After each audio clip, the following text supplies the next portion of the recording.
हाँ जी, तो नमस्कार भी सभी को। कैसे हो सारे? उम्मीद करूंगा सब बढ़िया होगे, अच्छे से चल रही होगी आप सभी की तैयारी ना। तो टॉपिक शुरू करने से पहले कुछ इन्फॉर्मेशन दे दें आपको। इन्फॉर्मेशन ये है कि प्यारे बच्चों, रेलवे ग्रुप डी की आपकी जो एग्जाम सिटी है वो जारी हो चुकी है। तो आप अपना जाकर चेक कर सकते हैं कि किसका एग्जाम कहाँ पे है, कब है, वो सारी चीजें आप देख सकते हैं। ठीक है, रेलवे ग्रुप डी। तो जिन बच्चों का एग्जाम है और उन्होंने जैसे अब 27 तारीख से एग्जाम शुरू है, आपने देखा ही होगा। ठीक है, फिर भी बता देता हूँ, 27 नवंबर से एग्जाम शुरू है आपके। और जिन बच्चों ने अभी तैयारी शुरू नहीं की है, तो देखो भाई, अब ये मैं नहीं कह सकता कि आपकी तैयारी नहीं है या आप इन क्लासों को देकर सिलेक्शन ले सकते हैं या जो भी है। लेकिन मैं इतना कहना चाहूंगा कि हमारी जो प्ले लिस्ट बनी हुई है, जिसमें राजस्थान चतुर्थ श्रेणी के जो भर्ती के जो मैंने वन लाइनर क्वेश्चन करवाए थे, वो जेल प्रहरी की 2-3 क्लासें पढ़ी हैं वो, और उसके अलावा 2-3 टॉपिक और जो क्वेश्चन वाइज हुए हैं वो, उसकी सारी मैंने प्ले लिस्ट डाली हुई है। तो वो जाकर आप एक बार देख सकते हैं। वहां से आपके साइंस के क्वेश्चन, कुछ ना कुछ क्वेश्चन आपके कवर हो जाएंगे जो आपके लिए एग्जाम में काम आ जाएंगे। और अगर आपके पास और ज्यादा टाइम है तो आपकी प्लेलिस्ट या साइंस है वो सारी आप फटाफट 2x पे करके देख सकते हो। ठीक है, बाकी ये क्लासेस लगातार, जिन बच्चों ने लगातार क्लासेस देखी हैं उनका साइंस में अच्छा रिस्पॉन्स आने वाला है, ये मैं आपके साथ श्योर हूँ। ठीक है, और उसके बाद में आपको एक इन्फॉर्मेशन और देनी थी। इन्फॉर्मेशन ये है प्यारे बच्चों कि जो मैंने पिछली वीडियो बनाई थी RPSC असिस्टेंट प्रोफेसर इंटरव्यू की, तो जिस दिन रिजल्ट आया था मैंने उस दिन वो वीडियो बनाई थी। मतलब वीडियो बनाने के बाद में रिजल्ट घोषित हुआ था। तो जो मेरा रिस्पॉन्स रहा है वो प्यारे बच्चों ये रहा है कि मेरा फाइनल तो नहीं हुआ, लेकिन वेटिंग लिस्ट में हो गया। ठीक है, तो मुझे साल वेट करना पड़ेगा, उसके बाद में देखते हैं किस्मत क्या रंग लेकर आती है ना। वेटिंग लिस्ट में मेरा हो गया। अब आप बोलोगे कि सर बधाई हो, तो या जो भी है, लेकिन आपके साथ मैं एक चीज जो इंपॉर्टेंट है वो ये बताना चाहूंगा कि वेटिंग क्लियर हो भी जाती है, कई बार नहीं भी होती। बस कहना ये कहना चाहूंगा कि 99% हो जाती है, और भगवान से ये दुआ करते हैं कि हो जाए। और जो स्टडी की मेरे पास क्वेश्चन आए थे, पर्सनली कॉल भी आए थे बहुत रिजल्ट के बाद में कि सर कैसे तैयारी की, क्या किया, तो मैं एक ही बात में आपको लाइन, मैंने जो तैयारी की थी वो सारी, मेरा नेट भी सेल्फ स्टडी से है, तीनों एग्जाम भी मेरे सेल्फ स्टडी से, मैंने कोई कोचिंग नहीं ली है, और इंटरव्यू भी मेरा सेल्फ स्टडी से हुआ है, यानी कि मैंने खुद अपने बेस पे ही सारा कुछ किया है। मतलब कोई भी कोचिंग या कोई भी इंस्टीट्यूट की मैंने हेल्प नहीं ली है। ठीक है, तो आते हैं अपने टॉपिक पे। टॉपिक है अपना सरल आवर्त गति, जो चैप्टर था अपना चल रहा था, और टॉपिक है अपना, उसमें लास्ट टॉपिक है, ये छोटा सा टॉपिक है, सरल लोलक। टॉपिक का नाम क्या है? सरल लोलक। तो इसमें वैसे कुछ नहीं है, बहुत इजी चीज है। सरल लोलक, लोलक का मतलब होता है कि, सरल लोलक का मतलब आसान सा है समझना इस चीज को। क्या होता है कि मान लीजिए आपने कोई आधार लेना है, यानी कि कोई बेस ऊपर इस तरह से, यानी कि छत हो, मेनली अपने मकान की छत कह सकते हैं। ठीक है, या कोई इस चीज की बनी हुई 2 बेस लगाकर आपने ऊपर आधार लेना है। ये आधार आपका होना चाहिए दृढ़, यानी कि कठोर होना चाहिए, यानी कि इसमें कोई भी मतलब लचीलापन नहीं होना चाहिए।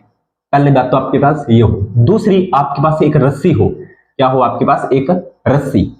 ठीक है, रस्सी हो, डोरी हो, वह भारहीन होनी चाहिए। क्या होनी चाहिए? भारहीन। अब आप बोलोगे इस रस्सी कैसी रस्सी है जिसका भार नहीं हो? तो इमेजिन कर सकते हैं अपने भी, भारहीन की, इसका भार अपने नगण्य मान सकते हैं, जिसका भार क्या हो? बहुत कम हो। और अब आप बोलोगे मैंने यहाँ पर लंबाई न बढ़ने वाली और भारहीन लिखा है, तो आप बोलोगे सर भारहीन तो कोई चीज होती नहीं है। बिल्कुल नहीं होती प्यारे बच्चों भारहीन चीज। ठीक है, वही बात, अगर भारहीन होगी तो वो आदर्श हो जाएगी, और साइंस में आदर्श शब्द का मतलब होता है सिर्फ काल्पनिक। यही तो होता है, साइंस में आदर्श शब्द का मतलब क्या होता है? काल्पनिक। लेकिन अपने मानते हैं कि सरल लोलक अगर अपने बनाना है, क्योंकि साइंस जब आप शुरू करते हैं तो वहां पर एक चीज क्लियर कर जाती है कि 100% कोई भी चीज नहीं होती। लेकिन फिर अपने मानते हैं भी, अगर अपने पास ऐसी चीज है, क्या है प्यारे बच्चों, कि भारहीन हो, एक कोई भी आपने रस्सी लेनी है, रस्सी हो, डोरी हो। ठीक है, डोरी हो, उस डोरी का भार न के बराबर हो, भार क्या हो? न के बराबर हो। और लंबाई, यानी कि अगर आप उसको खींचो, वैसे तो उसकी लंबाई कुछ ना कुछ तो लंबाई होगी, डोरी लिया तो उसमें कुछ कुछ लंबाई होगी, लेकिन जैसे ही आप उसको खींचो तो उसकी लंबाई में वृद्धि नहीं होनी चाहिए। लंबाई में क्या हो? लंबाई में वृद्धि नहीं होनी चाहिए।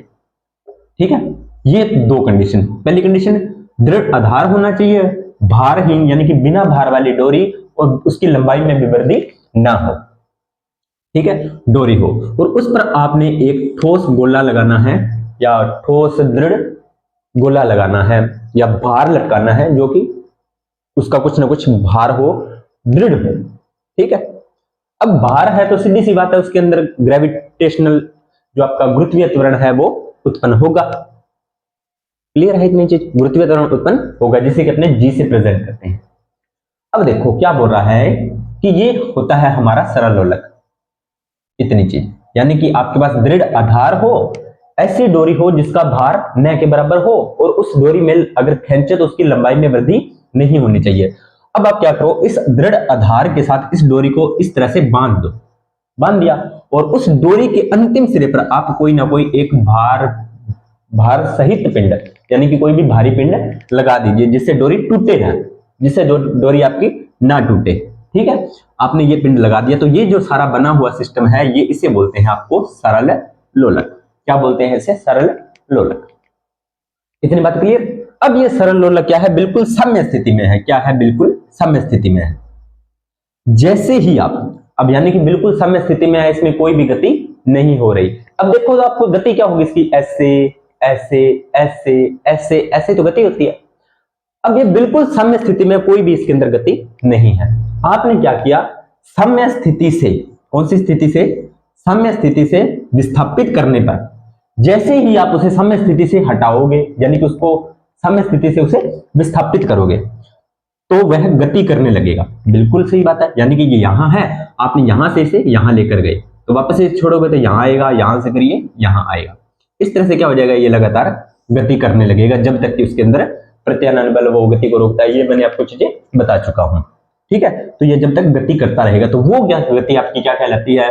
सर आप बता चुके हो, सरल आवर्त गति। यही तो कहलाती है सरल आवर्त गति। ठीक है, अब देखो सारी चीजें मैं आपके साथ क्लियर कर देता हूं। सरल आवर्त गति, आवर्त क्या क्या क्या होता है? एक चक्कर या एक दोलन या एक आवर्त को पूरा करने में लगा समय, यानी कि एक चक्कर या एक दोलन को पूरा करने में लगा समय आपका क्या कहलाता है? आवर्तकाल कहलाता है। आवर्तकाल को किससे लिखते हैं? बड़े टी से। अब अगर इसके अपना सूत्र देखें तो अब यानी कि अब गति है, यानी कि गति हो रही है तो त्वरण उत्पन्न होगा। त्वरण होता है वो हमारा गुरुत्वीय त्वरण। कौन सा त्वरण? गुरुत्वीय त्वरण, क्योंकि वो नीचे की ओर लग रहा है ना बल, तो कौन सा त्वरण होगा? गुरुत्वीय त्वरण होगा। तो आपका आवर्त काल क्या होगा? आवर्त काल क्या होगा? तो प्यारे बच्चों आवर्त काल होगा टी बराबर 2 पाई एल अपॉन में जी, रूट एल अपॉन में जी। अब आप बोलोगे सर एल क्या है? तो एल है प्यारे बच्चों डोरी की लंबाई। तो इस लंबाई में वृद्धि तो होगी नहीं, ये तो हम पहले देख रहे हैं कि डोरी में लंबाई में वृद्धि नहीं होनी चाहिए। तो आपकी क्या हो जाएगी? ये आपका सूत्र हो जाएगा। 2 आपका कांस्टेंट है, पाई आपका कांस्टेंट होता है, स्थिरांक होता है ना। अब एल लंबाई आपकी डोरी की लंबाई कितनी है और उस पर कितना आपका जी गुरुत्वीय त्वरण लग रहा है, उसको अब जब आप इसकी कैलकुलेट करोगे तो आपके पास आवर्तकाल हो जाएगा। यहां पर आपको कुछ चीज सीखने को मिलेगी। यहां पर मैंने कहीं द्रव्यमान का नाम लिया है क्या? इस सूत्र से कहीं आपको द्रव्यमान दिखाई दे रहा है क्या? सर सूत्र में तो नहीं दिखाई दे रहा। बस इतनी चीज, अब ये सूत्र आपको दिमाग में रखना है। सूत्र क्या है? ये दिमाग में रखना है, इसी सूत्र पर सारा खेल है। 2 पाई एल अपॉन में जी। इसी सूत्र से चीजें आपकी सॉल्व होंगी जो मैं अब आपको करवाऊंगा। इसके कुछ एग्जांपल है जहां से डायरेक्ट क्वेश्चन गिरते हैं एग्जाम में, जहां से क्या होगा डायरेक्ट क्वेश्चन आपके एग्जाम में गिरते हैं। चलिए क्या कहा है? लंबाई बढ़ाने पर आवर्तकाल बढ़ता है। क्या बढ़ेगा? आवर्तकाल बढ़ता है, यानी कि टाइम लगेगा कोई चीज में। अब इस चीज को थोड़ा सा समझो आप कि कैसे आवर्तकाल बढ़ता है। चलिए इस चीज को थोड़ा सा समझते हैं। गियरों वाली साइकिल देखी आपने? गियरों वाली, चलो गियर वाली साइकिल को छोड़ो, बाइक चलाते हो? हाँ जी सर चलाते हैं, मैं भी चलाता हूं। तो जब आप पहला गियर लगाते हो, समझना इस चीज को कि ऐसा क्यों हो रहा है। जब आप पहला गियर लगाते हो, इसको थोड़ा सा कनेक्ट करने की कोशिश करना। वैसे छोटा सा एग्जांपल है, जब आप पहला गियर लगाते हो तो बाइक आपकी चलनी शुरू हो जाती है। आपने क्या किया? पूरी की पूरी रेस लगा दी। क्या बाइक आपकी 100 की स्पीड पकड़ेगी? नहीं पकड़ेगी। क्यों नहीं पकड़ेगी? क्योंकि सिर्फ उसकी एक्सीलेटर दबाए तो उसकी रेस बढ़ी है, ना कि उसका घूमने का सिस्टम। अब वो क्या करेगी? फटाफट घूमेगी गदारी, फटाफट घूमेगी, जिससे कि वो स्पीड फटाफट घूमेगी, यानी कि एक चक्कर को पूरा करने में बहुत कम समय लेगी। आवर्तकाल कम हो गया। फिर दूसरी जो उसकी गरारी होती है वो बड़ी होती है, वो उससे थोड़ा ज्यादा चक्र में घूमेगी, जिससे कि आवर्तकाल बढ़ेगा और आपकी स्पीड बढ़ेगी। उसके बाद में तीसरा और चौथा, इस तरह से स्पीड बढ़ती है। समझ आई ना चीज? अब ये चीज नहीं समझ तो आपको और इंटरेस्टिंग चीज बताऊंगा मैं आपको। चलो इसको स्क्रीनशॉट लो, इसको आप, फिर आपको मैं आगे चीजें क्लियर करता हूं कि कैसे क्या होता है। हाँ जी, स्क्रीनशॉट लीजिए। हो गया स्क्रीनशॉट? चलिए आगे बात करते हैं। अब समझना, बहुत ही इंटरेस्टिंग चीज है, बहुत ही ज्यादा मजेदार चीजें हैं आपके पास। और देखो समझना, इस चीज को कंफ्यूज मत होना, क्योंकि कई बार क्या होता है बच्चों को लगता है कि सर क्या बोरिंग सी चीजें पढ़ा रहे हो। तो देखो बच्चों, इंटरेस्टिंग चीजें तो सभी को आती हैं और सभी के क्वेश्चन एग्जाम में सही होते हैं। जैसे रवि सर बोलते नहीं कि आसान चीजों में आपका क्वेश्चन गलत होता है तो आप एग्जाम से बाहर होते हो, टफ चीजों में आपका क्वेश्चन गलत होता है तो इतना नहीं डर रहता, लेकिन आसान चीजों अगर आप करके आते हो तो वो गलत होती है। ठीक है, तो सीधी सी बात है, आसान चीजें इंटरेस्टिंग चीजें सभी को आती है, सभी इंटरेस्ट लेके बढ़ते हैं, लेकिन जो टफ चीजें हैं उनको इंटरेस्ट लेके बच्चे छोड़ देते हैं। एग्जामिनर वहीं से क्वेश्चन डालता है, क्योंकि एग्जामिनर आपसे बहुत आगे है, तो वो आपके दिमाग के साथ खेलता है भाई। ठीक है, तो लेकिन आप उसके दिमाग के साथ खेलिए, वो आपके साथ आपके दिमाग के साथ खेलने का प्रयास करना, तो आप उसके दिमाग के साथ खेलिए कि वो क्वेश्चन कहां से डालेगा। जो टॉपिक, एक बात मेरे ध्यान रखना, जब आप पढ़ रहे हो और आपने कोई चीज स्किप कर दी कि नहीं यार ये तो नहीं पूछेगा, 99% संभावना यही बनती है कि एग्जामिनर वहीं से क्वेश्चन डालता है। ध्यान दे लेना मेरी भी ये बात है। ठीक है, अब देखो, ये मान लीजिए कोई भी एक है चीज, इसकी डोरी की लंबाई क्या है, कम है, तो आप इसको गोल गोल घुमाओगे तो बहुत कम समय में अपना चक्कर पूरा कर लेंगे। और वहीं इसकी लंबाई है बढ़ा दी, तो क्या हो जाएगा, इसका चक्कर बढ़ जाएगा। तो सीधी सी बात है, यहां इतनी दूरी तय करके आने में उससे ज्यादा टाइम लगेगा या इतनी दूरी तय करने में उससे ज्यादा टाइम लगेगा, सर इसमें ज्यादा टाइम लगेगा। तो लंबाई बढ़ाने पर आवर्तकाल बढ़ता है। अब चीज समझ में आई? लंबाई बढ़ाओगे तो चक्कर पूरा करने में उसे टाइम लगेगा ना, बिल्कुल लगेगा सर। लंबाई घटाओगे तो चक्कर उसका बहुत कम हो जाएगा। यही तो बोल रहा है ये कि लंबाई बढ़ाने पर आवर्तकाल बढ़ जाएगा। इस सूत्र में भी तो ये दिख रहा है ना, टी क्या है, एल के प्रोपोर्शनल है, यानी कि बराबर है। अगर आप टी बढ़ाओगे तो ऑटोमेटिकली आपका एल बढ़ेगा, टी बढ़ाओगे तो ऑटोमेटिकली आपका एल बढ़ेगा। क्लियर? तो इसका सूत्र ये बनता है, एग्जांपल टी समानुपाती रूट एल, यानी कि आप टी बढ़ाओगे तो आपका एल ऑटोमेटिकली बढ़ेगा। इस सूत्र से प्रूफ हो रहा है। चलिए अब आपको मैं और इंटरेस्टिंग फैक्ट बताता हूं कि अभी रवि सर ने आपको त्योहार वाला टॉपिक करवाया था ना, कौन सा टॉपिक, त्योहारों वाला टॉपिक करवाया था। तो उसमें रवि सर ने आपको एक चीज बताई थी कि एक त्योहार होता है, सावन तीज बोलते हैं जिसे, है ना। अब कब होता है कब नहीं होता वो थोड़ा मुझे अभी माइंड में नहीं है, उसके लिए हम क्षमा चाहेंगे। वो रवि सर की क्लास में आपने देख लिया होगा। लेकिन वहां पर रवि सर ने एक बात की थी, उस बात को मैं आपके साथ रिलेट करना चाहूंगा। मिसिंग हो रही है, चलो कोई।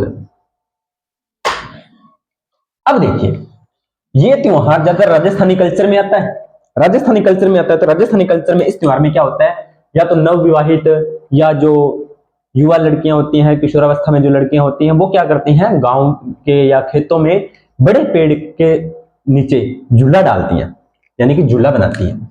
मैं इस झूले को प्रॉपरली नहीं बना रहा, लेकिन आपको समझाने का प्रयास कर रहा हूं। ये मान लीजिए पेड़ की कोई टहनी है, अब टहनी पे तो झूला बनता नहीं है, सीधी सी बात है, बागड़ी बोलते हैं पेड़ी है मोटी, है ना, शाखा, वहां पर वो झूला डालते हैं इस तरह से।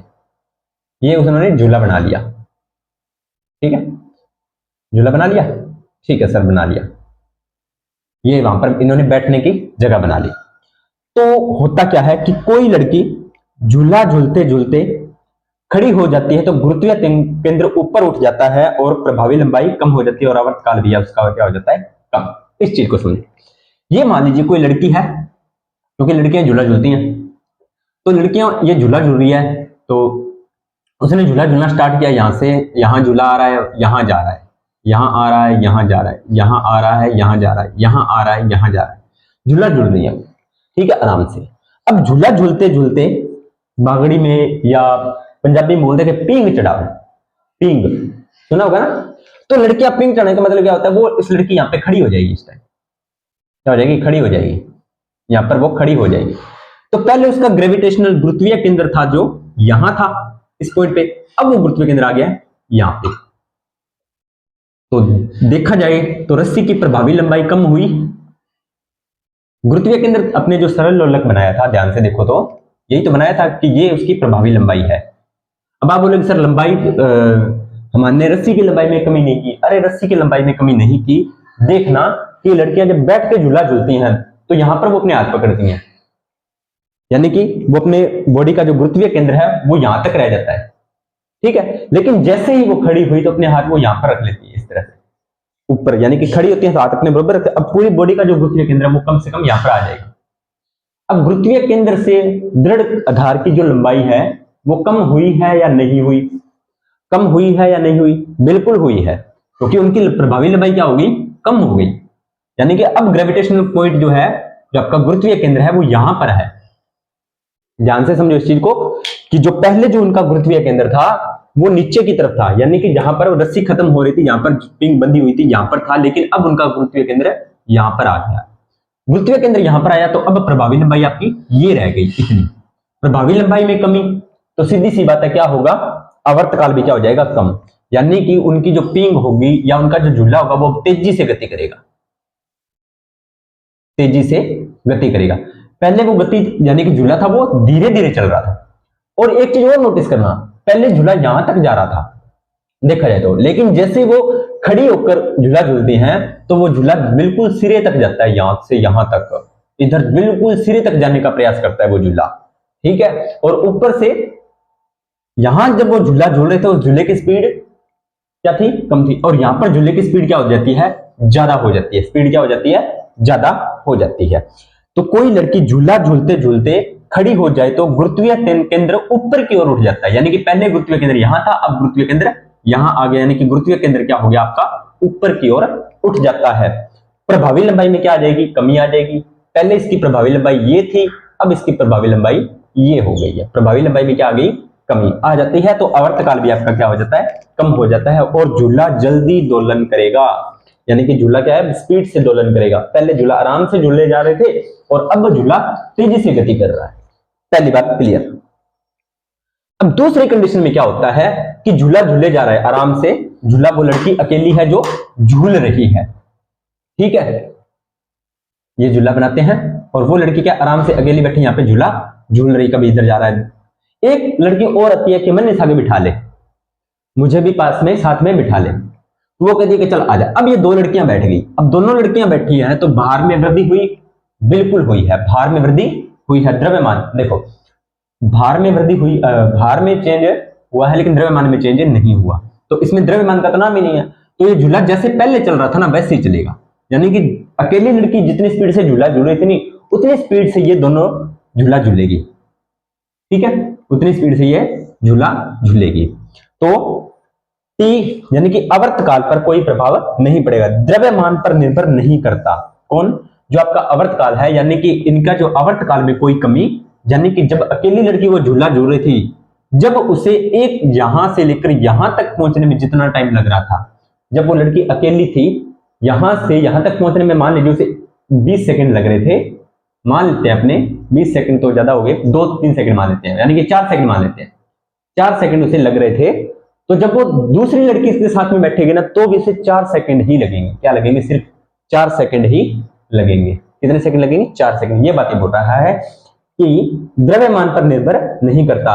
अगर झूला झूलते समय एक और लड़की आ जाए तो आवर्तकाल में परिवर्तन नहीं होगा। अगर झूला झूलते झूलते एक लड़की और आ जाए तो भी आवर्तकाल में कोई चेंज नहीं होगा। ये चीज आप लड़कियां होती हैं वो जब ये अपना जो श्रावण का महीना है, माह है, वो आएगा तो आप ये चीज प्रैक्टिस करके देख लेना, आपको चीजें क्लियर हो जाएंगी। चलिए आगे बात करते हैं। तीसरा क्या है? तीसरा एग्जांपल है कि ये सूत्र है, ये सूत्र आपको पता है, इसमें कोई दिक्कत आपको नहीं होनी चाहिए, ठीक है। आगे बात करते हैं। इस सूत्र में आपको तो कोई दिक्कत है नहीं। अब लोलक घड़ी का मतलब होता है जो पेंडुलम वाली घड़ी आती है ना, उस घड़ी की बात कर रहे हैं जिस पर पेंडुलम लगा होता है, जो ऐसे इधर से ऐसे चल रही होती है, फिल्मों में देखा होगा आपने। तो लोलक घड़ी को पृथ्वी से ऊपर या नीचे ले जाए तो आवर्तकाल बढ़ेगा। इस बात का क्या मतलब है? इस बात का मतलब यह है कि लोलक घड़ी, लोलक घड़ी आपने क्या किया, ये होती है हमारी पृथ्वी और पृथ्वी के जी यानी कि गुरुत्वीय त्वरण का मान होता है 9.8 मीटर पर सेकंड स्क्वायर। ठीक है, ये इतना मान होता है किसका, गुरुत्वीय त्वरण का। यानी कि यहां पर अगर कोई चीज है तो उसका गुरुत्वीय त्वरण इतना होगा। क्लियर। अब यहां पर मान लीजिए कोई लोलक घड़ी है तो उस पर गुरुत्वीय त्वरण इतना ही लग रहा है। आपने क्या किया, या तो आप क्या करो, उसे पृथ्वी में नीचे की तरफ ले जाओ, इसको लोलक घड़ी को, यानी कि आपने क्या किया, लोलक घड़ी आप यहां पर ले आई, अब यहां पर ले आई, तो गुरुत्वीय त्वरण में क्या होती है, गुरुत्वीय त्वरण में बेटा जी कमी आई है। गुरुत्वीय त्वरण क्या हो जाता है, अब इस कंडीशन में क्या होगा, जी आपका कम हो जाएगा, जी कम हो जाएगा।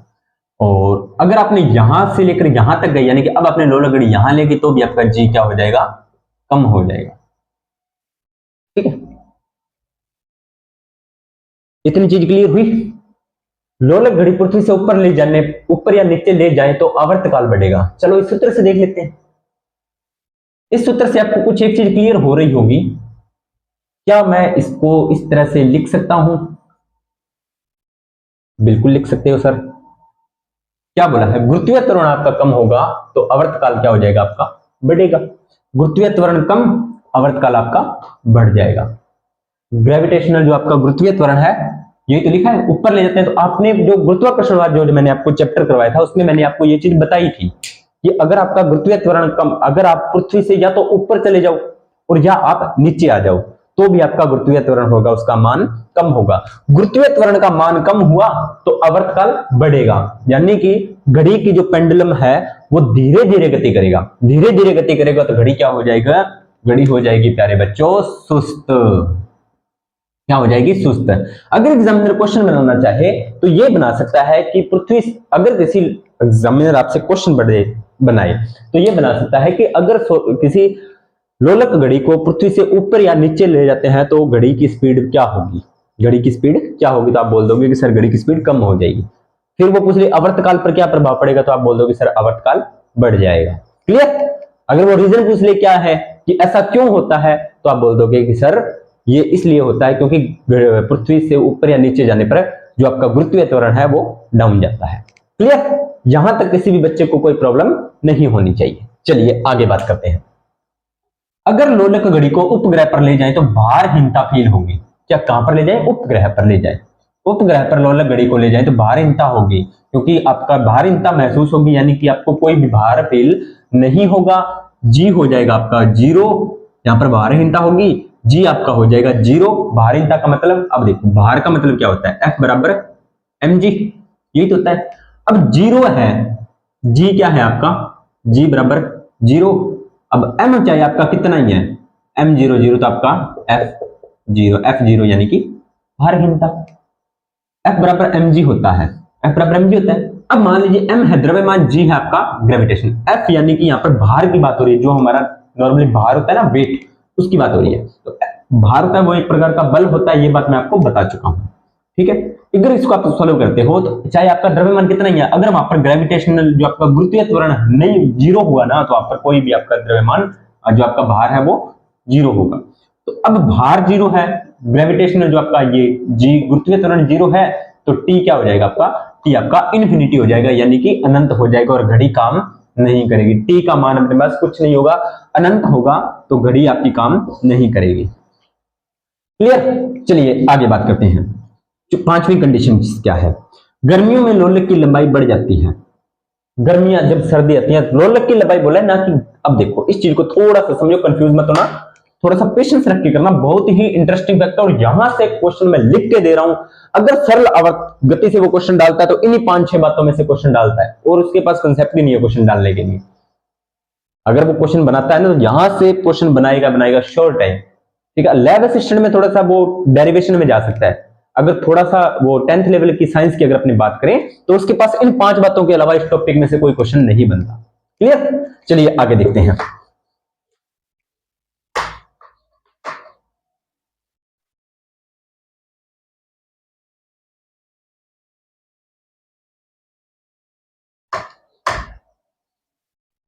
गर्मियों में लोलक की लंबाई बढ़ जाती है।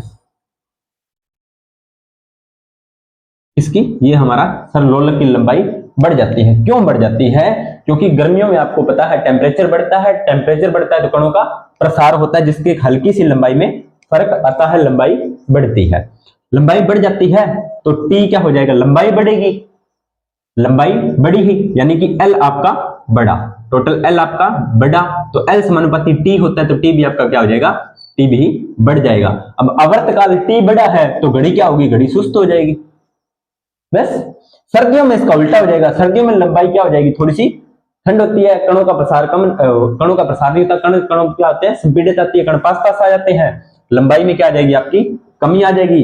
एल समानुपाती टी होता है तो टी में भी कमी आ जाएगी, आवर्तकाल टी कम हो जाएगा, घड़ी तेज चलने लगेगी। बस छोटी छोटी बातें, कुछ ज्यादा लंबी चौड़ी बातें नहीं होती। क्लियर? उम्मीद करता हूं आपको जानकारी अच्छी लगी होगी। चंद्रमा पर लोलक का आवर्तकाल बढ़ जाएगा। अगर आप चंद्रमा पर जाओगे ना तब वहां पर आपका आवर्तकाल बढ़ जाएगा, क्योंकि पृथ्वी का जो गुरुत्वीय त्वरण होता है वो चंद्रमा का 1/6 गुना ज्यादा होता है, तो वहां पर भी आपका आवर्तकाल बढ़ जाएगा। ठीक है प्यारे बच्चों, ये आपके पास 6-7 बातें थी जो मैंने आपके साथ शेयर कर दी। मुझे लगता है ये आपके लिए बहुत मोस्ट ऑफ इंपॉर्टेंट क्लास होगी, यहां से क्वेश्चन आते ही आते हैं। और दूसरी बात, जैसे कि बच्चे क्लासेस देखते हैं नहीं देखते, देखो मेरा काम है पढ़ाना, मैं पढ़ा रहा हूं, मैं अपनी मेहनत कर रहा हूं, मैं अपना काम कर रहा हूं, मुझे मेरी मेहनत का फल मिल रहा है, मिल जाएगा, या सीधी सी बात है, मैं तो एक बात जानता हूं, मेहनत करते रहिए बस। ठीक है, मेहनत करते रहिए, फल आपको जरूर मिलेगा। अब कई बच्चे कमेंट कर देंगे कि सर इतना सब्र का फल मीठा होता है, लगता है हमारे वाले को तो जूस ही बनेगा। बिल्कुल जूस नहीं बनने देंगे, टेंशन मत लेना, ठीक है, कोई दिक्कत नहीं है उसमें।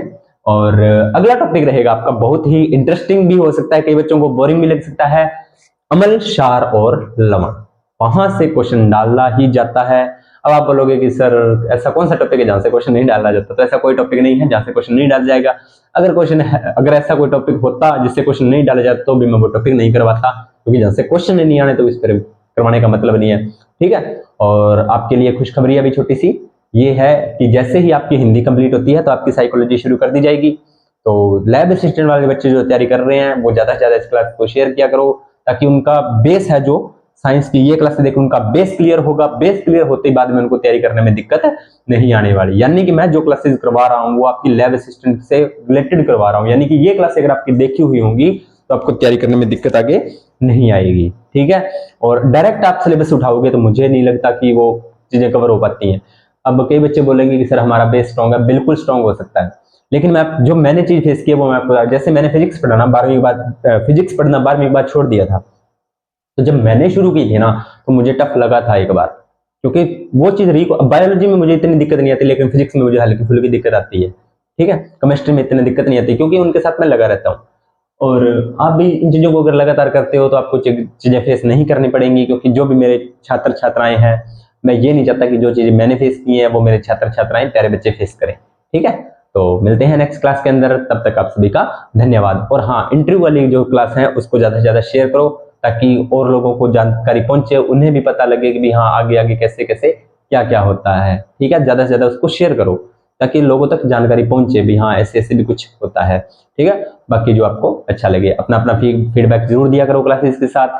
मिलते हैं नेक्स्ट क्लास के अंदर, तब तक आप सभी का धन्यवाद।